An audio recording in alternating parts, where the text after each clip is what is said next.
You ever met somebody that initially appeared to give you all the things that you wanted? Maybe somebody of the opposite sex that you were initially connecting with, and they're lovely, they're wonderful, they really make you feel um, a lot of different emotions that maybe you haven't felt before, maybe things that it's been a while since you experienced. And although they had a lot of these positive traits, there was always these negative ones as well. And the more time you spent with them, the more the negative appearances of these negative traits started to become more dominant.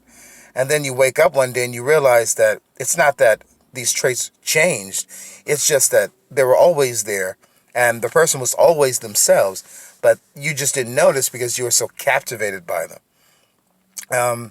And sometimes when we don't do what these people, these toxic people, sometimes want us to do, they step away and they leave for a season and then maybe return. And then, of course, because we miss them and because we want to feel those things again, we'll open ourselves up to them and we want to experience those things all over again. And and I guess my message today is sometimes when those toxic people leave and they kind of say, well, hey, I don't want you to call me anymore. I don't want you to text me anymore.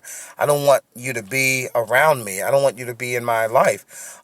I think sometimes for the toxic people, for the people that God did not send, that's actually a good thing. They're actually doing us a favor by backing away from us. And the best thing we can do is love them and extend our warmth and our prayers to them, but not associating with them. And I think that we have to keep in mind that although it's easy for even a Christian to say, well, hey, this person is toxic, let me stay away. Sometimes people are designed or they have the traits of somebody that can be very captivating.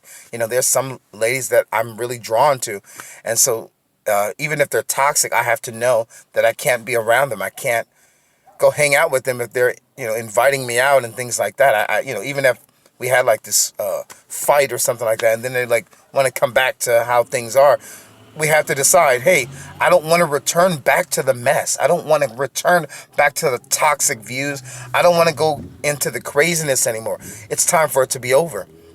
I'll never forget, I dated this very lovely El Salvadorian lady. My first girlfriend, I was 26 years old. And it seemed like every month or every other month for a year, she was breaking up with me. And it was tearing me apart because I couldn't understand how could she let me go so easily.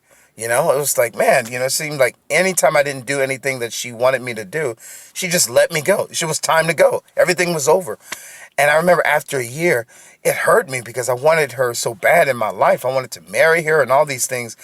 But I realized that if I keep opening myself up to her, this is still going to be a cycle. This is still going to go on and it's never going to end. And so it hurt me really bad. It was very hard for me. But I broke free from her, and still to this day, I mean, we're not on bad terms or anything. This is like almost 10 years ago, but she finally settled down. She was getting older, so she grabbed the nearest guy to her and married him and all that kind of stuff. But it really was empowering to teach me through that experience I was capable of doing that. That if I could back away from her, who physically she fulfilled all my desires, if I can back away from her as a man, then I can back away from anyone. And when I think you start maturing more spiritually, you become more sensitive to the toxic traits that people have. And you're not interested in those traits anymore, even if it's dressed up in a very beautiful woman or for you ladies, a handsome guy. You know that it's time to put a stop to that. It's time to look more deeper and ask yourself, is this person worth investing in? So I'm just reminding you guys, friendly reminder, that sometimes the people that are backing away or leaving you and stuff like that and inconsistent, sometimes they're doing you a favor. They're actually helping you grow by being away from you.